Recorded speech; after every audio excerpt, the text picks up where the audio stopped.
Πολύ ωραία ιστορία. Ήθελα να ρωτήσω, επειδή έγινε προφανώς έκανες κάποια έρευνα, αν πόσο καιρό πήρε αυτή η έρευνα και αν χρειάστηκε να επικοινωνήσει με πολλούς άλλους διαφορετικούς ανθρώπους ειδικούς για να προκύψει το αποτέλεσμα. Όχι, δεν επικοινώνησα με κάποιον, να είμαι ειλικρινής. Η έρευνα ξεκίνησε και δεν μπορώ να πω πόσο κράτησε, γιατί η αλήθεια είναι ότι γινόταν και συνέχισε να γίνεται κατά το διάστημα που γραφόταν το βιβλίο. Είχα κρατήσει αρκετά. Είχα οργανώσει αυτά που είχα ψάξει κυρίως στο διαδίκτυο, αλλά όχι μόνο. Υπάρχει ένα πολύ ωραίο βιβλίο, νομίζω είναι εκδόσεις Αλεξάνδρεια, που λέγεται το Παλίμψη του Αρχιμίδη, που γράφει πάρα πολλά αυτή την ιστορία που σας πέμπω. Ορίστε. Όχι. Όχι. Υπάρχει ένα το Παλίμψη του Αρχιμίδη, το οποίο είναι μυθιστόρημα της Χριστοφιλοπούλου, αν δεν κάνω λάθος λέγεται. Όχι, δεν λέω γι' αυτό. Λέω για κάποιο του Νοέλ και του Ρεβίλ Νέτς, αυτοί το έχουν γράψει, που λένε πώς ακριβώς έγινε όλη αυτή η έρευνα. Και υπάρχουν κεφάλαια, είναι πολύ ωραίο βιβλίο. Αν θέλετε να ψάξετε περισσότερα πράγματα και να έχετε περισσότερα πράγματα για αυτή την ιστορία, πέρα από αυτά που σας είπα εγώ, μπορείτε να τα βρείτε σε αυτό το βιβλίο. Ήταν η κύρια μου πηγή. Και για τον Αρχιμίδη να μάθετε πράγματα. Τα κεφάλαια πάνε να αλλάξει. Δηλαδή έχει κεφάλαιο, αν θυμάμαι καλά, για τον Αρχιμίδη και ενδιάμεσα για την ιστορία του Παλίμψου. Ξανά Αρχιμίδη, η ιστορία του Παλίμψου. Και μπορείτε και η μαθηματική έτσι και λίγο πιο βαθιά μπορείτε να πάτε σε αυτό, γιατί αναφέρονται για κάποιοι μαθηματικοί όροι μέσα. Αλλά και για τους άλλους κάνει που θέλουν απλά να το δουν σαν ιστορία. Είναι μεταφρασμένο αυτό. Μεταφρασμένο, ναι. Από κάποιον Τεύκρο Μιχαηλίδη.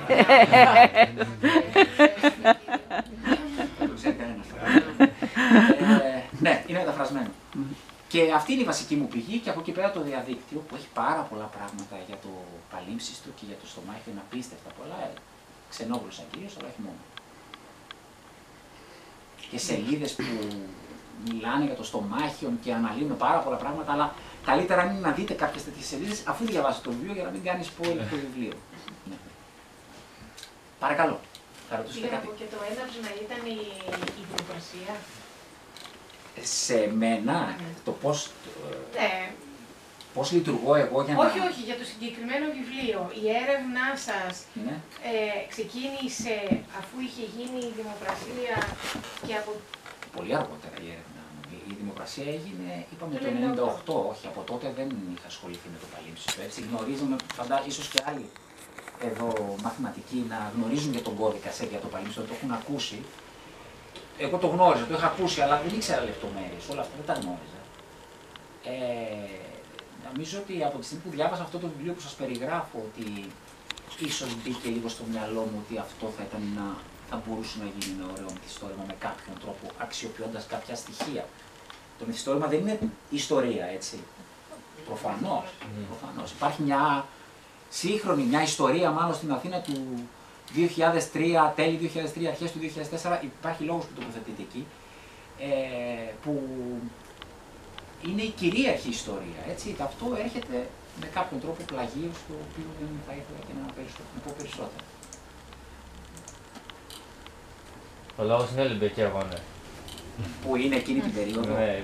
Όχι, οι Ολυμπιακοί αγώνες κουμπώνουν απλά, έτσι. Είναι αυτό που το σχόλιο που έκανα. Γι' αυτό είπα για το σχόλιο. Υπήρχαν λεφτά ίσως για άλλα πράγματα εκείνη την περίοδο.